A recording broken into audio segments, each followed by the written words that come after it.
Hello investors. तो आज की वीडियो में हम लोग बात करने वाले हैं एक ऐसे मल्टीबैगर स्टॉक के बारे में जिसने कह सकते हैं पिछले 1.5 साल में 8 से 9 टाइम की ग्रोथ दे चुका है। तो हम इस वीडियो में हम इसे इसका पूरा फंडामेंटल्स और फाइनेंशियल को एनालाइज करने वाले हैं कि और देखेंगे क्या इसमें क्या फैक्टर है जिसकी वजह से इसमें इतनी अच्छी ग्रोथ आई है। और जैसे मेरा जो आज का ये स्टॉक है ये mainly wires and cable industry से बिलोंग करता है। जैसा कि हम जानते हैं इनका जो अभी फ्यूचर है काफी अच्छा है। और ये जो कंपनी है ये मेनली इंगेज करती है in the manufacturing of optical fibre cable, जिसमें जैसे हम जानते हैं कि अब जो 5G है उसमें यही सब वायर यूज होती है, तो इसमें इनकी डिमांड काफी रह सकती है। तो उस हिसाब से भी काफी अच्छा स्टॉक हो सकता है। लेकिन वीडियो शुरू करने से पहले एज अ डिस्क्लेमर आप ये समझिएगा, मेरी इस वीडियो को एज अ एजुकेशनल पर्पज से कंसीडर करिएगा। इसको किसी तरह की इन्वेस्टमेंट एडवाइस मत मानिएगा, क्योंकि अगर आप हर किसी का एडवाइस मानेंगे तो ये आपके पोर्टफोलियो के लिए काफी हार्मफुल हो सकता है। चलिए वीडियो शुरू करते हैं। तो आज हम जिस कंपनी की बात करें उसका नाम है पैरामाउंट कम्युनिकेशन लिमिटेड, जो कि मेनली इंगेज है in the manufacturing of wires and cables. मतलब ये मेनली वायर्स एंड केबल्स की कंपनी बनाती है। मेनली अगर हम स्पेसिफिक बात करें कौन सी वायर बनाते हैं तो ये mainly power cable, telecom cable, railway cable और स्पेशलाइज केबल मेनली बनाते हैं। स्पेशलाइज केबल मतलब ऑप्टिकल फाइबर केबल। तो हम इसे मेनली अगर प्रोडक्ट सेगमेंट की बात करें तो ये लोग क्या क्या बनाते हैं, तो पहले इसमें ये लोग पावर केबल बनाते हैं। पावर केबल में ये लोग low tension cable, high tension power cable ये दोनों बनाते हैं। Aerial bunch cable, control cable ये चीजें इसमें आती हैं। टेलीकॉम केबल में ये लोग mainly optical fibre cable, CATV cables इन सबको बनाने का काम करते हैं। अब है तीसरा सेगमेंट इनका जो है वो है रेलवे। रेलवे में ये लोग signal cable, railway power axle counter cables को बनाते हैं। और इनके स्पेशलाइज प्रोडक्ट में हम लोग बात करें तो ये लोग मेनली फायर सर्वाइवल केबल और सोलर केबल ज्यादातर बनाते हैं। इनकी फ्यूचर में डिमांड काफी रहने वाली है, तो हम सभी जान रहे हैं। अभी अपनी EPC सर्विसेज मतलब ये अपनी इंजीनियरिंग प्रोक्योरमेंट सर्विसेज भी कंपनीज को देते हैं। इसमें ये क्या करते हैं, telecom consultancy, power and railway EPC, turnkey project, specialise project, OPGW ये सब बनाते हैं। ये लोग सबमराइन केबल इंस्टॉलेशन और उसके रिपेयर में भी काम करते हैं। मतलब जो केबल जो समुद्र में बिछाई जाती हैं, जो उनकी इंस्टॉलेशन का और उसकी रिपेयरमेंट का भी काम ये लोग करते हैं। देखा जाए तो कंपनी के पास टोटल 25 से भी ज्यादा प्रोडक्ट हैं और इनके पास टोटल 2500 से भी ज्यादा स्टॉक कीपिंग यूनिट्स, मतलब जहाँ भी अपने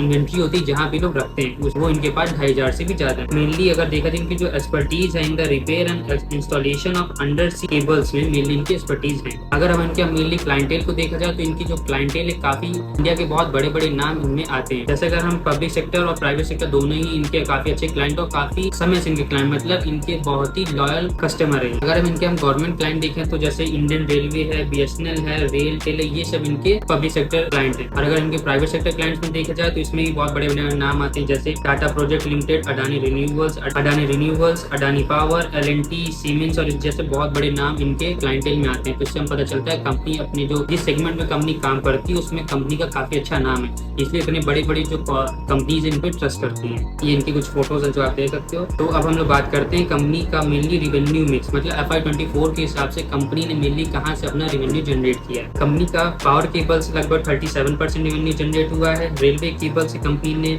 11% रेवेन्यू जनरेट किया है, टेलीकॉम केबल से 6.3%, डोमेस्टिक वायर से 6.7% और ये एक्सपोर्ट बहुत ज्यादा करते हैं इंडिया के बाहर, तो उससे एक्सपोर्ट्स इनके 33% रेवेन्यू जनरेट हुआ है। EPC प्रोजेक्ट से 3.6% और अदर से 2.4%। अगर हम इनके FY24 के हिसाब से अभी देखिए जिनकी अभी स्टैंडिंग ऑर्डर बुक है वो लगभग 361 करोड़ मतलब 361 करोड़ की अभी इनके पास स्टैंडिंग ऑर्डर बुक अब तक आ चुकी है। जिसमें से अगर मैं इसको एकदम डिवाइड करूँ तो इसमें जिनको पावर केबल के 206 करोड़ के प्रोजेक्ट हैं, रेलवे केबल्स के 86 करोड़ के, टेलीकॉम केबल्स के 10 करोड़ के प्रोजेक्ट हैं, हाउस वायर के 8 करोड़, एक्सपोर्ट से 39 करोड़, EPC प्रोजेक्ट से 7 करोड़ और अदर से 5 करोड़। अब हम इनके जियोग्राफिकल स्प्लिट के बारे में देखते हैं कि कहाँ से ज्यादा पैसा अपना पैसा कमाते हैं। तो इंडिया से mainly 93% of the revenue generate करते हैं और आउटसाइड से ये मेनली 7% रेवेन्यू जनरेट करते हैं। कंपनी के पास काफी स्ट्रॉन्ग एक्सपोर्ट फैसिलिटीज हैं। कंपनी अपना काफी स्ट्रॉन्ग एक्सपोर्ट बेस मेंटेन करती है इंडिया में। Company UK, Spain, Russia, South Africa, UAE, Jordan, Oman, Kuwait, Qatar जैसे कंट्रीज में अपने प्रोडक्ट को एक्सपोर्ट करती है। इससे हमें पता चलता है कि इनकी काफी डिमांड है मार्केट में दूसरे देश में भी। अब कंपनी के पास मेनली देखा जाए तो 2 मैन्युफैक्चरिंग फैसिलिटीज हैं इंडिया में, जो कि एक है कुस्केरा राजस्थान में, दूसरी है धरुहेरा हरियाणा में। these फैसिलिटीज जितनी भी है ये काफी पुरानी है और काफी जानी मानी फैसिलिटीज में आती है। इनको गवर्नमेंट का काफी अच्छा रिकॉग्निशन मिल चुका है। पैरामाउंट कम्युनिकेशन ही ऐसी कंपनी है जो कि 63 किलोवाट पावर केबल मतलब जो काफी काफी ज्यादा पावर को कैरी कर सके ऐसे केबल बनाना शुरू कर चुकी है।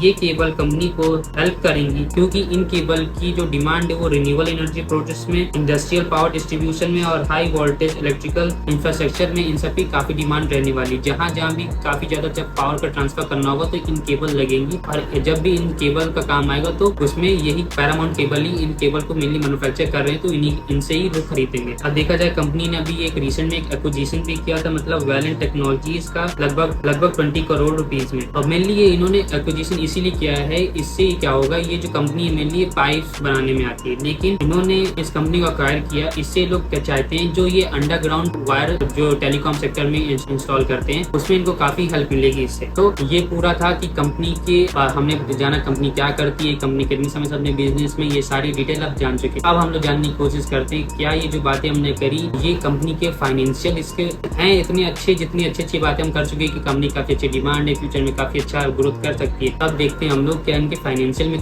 इतने अच्छे हैं कि कंपनी फ्यूचर में अपने आप को मेंटेन करती रहेगी। तो जिस दिन मैं ये वीडियो बना रहा हूँ कंपनी का आज का जो स्टॉक प्राइस है कंपनी का वो लगभग 74.5 रुपीज का है। कंपनी की मार्केट कैप लगभग 2300 करोड़ के पास है, मतलब ये अभी भी बहुत स्मॉल कैप कंपनी है। कंपनी का पीई 26 का है, बुक वैल्यू 20 रुपीज की है। कंपनी का आरओसीई लगभग 15% का है, आरओई लगभग 19% का है। कंपनी की फेस वैल्यू 2 रुपीज की है। डेब्ट टू इक्विटी रेशियो इसका लगभग 0.16 है, जो कि बहुत अच्छे से कंट्रोल में है। कंपनी के रिजर्व लगभग 565 करोड़ के हैं। एफआईआई की लगभग 7% होल्डिंग है और प्रमोटर की लगभग 50% होल्डिंग है और इसमें लगभग 43% पब्लिक की होल्डिंग है। अगर इंडस्ट्री पी की बात करूं तो इंडस्ट्री पी लगभग 42 का है और अभी हमारा जो स्टॉक का पी वो 26 का, तो फेयरली कह सकते हैं कि अभी भी ये स्टॉक बहुत ही अंडर वैल्यूड है। कंपनी के ऊपर लगभग 103 करोड़ का डेब्ट भी है, लेकिन उससे 4 से 5 गुना कंपनी के पास उससे रिजर्व भी है, तो उसमें कोई दिक्कत नहीं है। कंपनी की ईपीएस लगभग 2.82 रुपीज की है। इसमें जो मेन दिक्कत मुझे लगती है वो इसमें ये है कि कंपनी के लगभग 26.5% जो प्रमोटर के शेयर हैं प्लेस है और कंपनी की प्राइस टू बुक वैल्यू है वो लगभग 3.68 की, जो कि सही है। अगर देखा जाए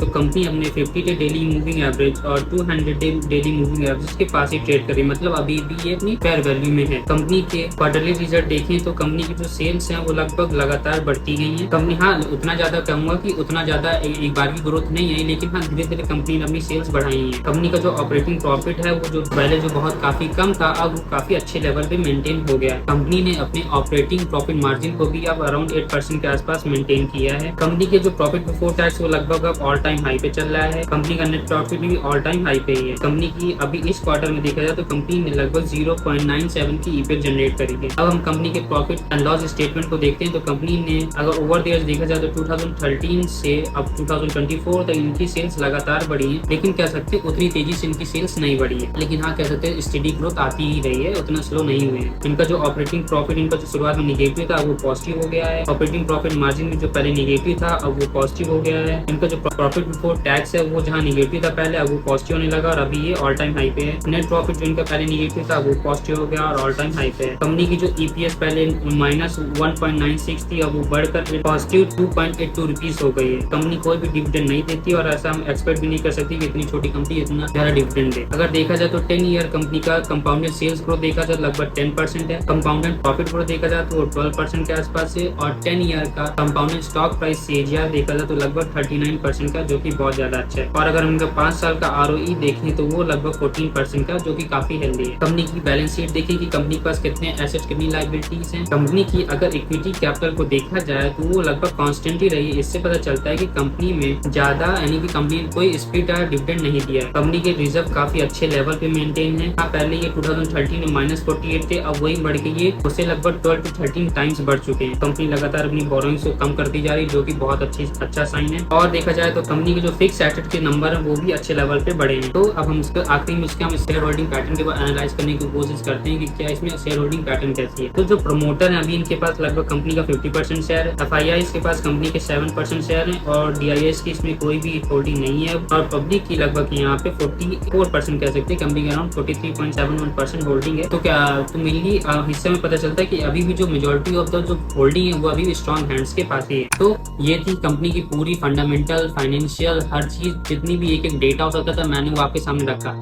लेकिन लेकिन आपको ये नहीं लगना चाहिए कि मैं आपको इसको बाय और सेल करने की रिकमेंडेशन दे रहा हूँ। कंपनी कह सकते हैं काफी अच्छी काफी अच्छी पोजीशन मेंटेन कर रही है अपनी इंडस्ट्री में, इनका काफी अच्छा नाम है। लेकिन जो कंपनी की जो निगेटिव पॉइंट में आते हैं सबसे पहले ये है कि कि कंपनी की लगभग 26% प्रोमोटर होल्डिंग प्लेज है और कंपनी की कह सकते हो ये काफी कम्पिटिटिव मार्केट में काम कर रही है, जिससे प्रोडक्ट मार्जिन नहीं रख पा रहे तो इनका प्रॉफिट ज्यादा नहीं बनता। तो ये दो मेन मुझे इनमें एक निगेटिव पॉइंट लगा कि वरना बाकी सब कंपनी बहुत अच्छे से मेंटेन कर रही है, काफी लंबे समय से बिजनेस में है और कह सकते हो इनका ये लेगेसी बिजनेस और प्रमोटर्स हैं वो इनकी थर्ड जनरेशन है जो कि अभी बिजनेस को संभाल रही है। तो ओवरऑल अगर देखा जाए तो कंपनी काफी अच्छे लेवल पे है, लेकिन इन्वेस्ट करने से पहले आप अपनी पूरी तरह से अपनी रिसर्च खुद करिएगा। तो अगर ये आपकी पैरामीटर हिसाब से सही नहीं लगता तो आप इनमें इन्वेस्टमेंट नहीं करना चाहिए, क्योंकि काफी छोटी कंपनी है, अराउंड 2300 करोड़ की कंपनी है। तो कह सकते हैं ना कि अभी इसमें रिस्क तो रहता ही। आज की वीडियो यही तक। अगर आपको वीडियो अच्छी लगी तो आप मेरे वीडियो को लाइक कर सकते हैं, चैनल को सब्सक्राइब कर सकते हैं। For more such video this is Ankit Singh signing off, bye bye.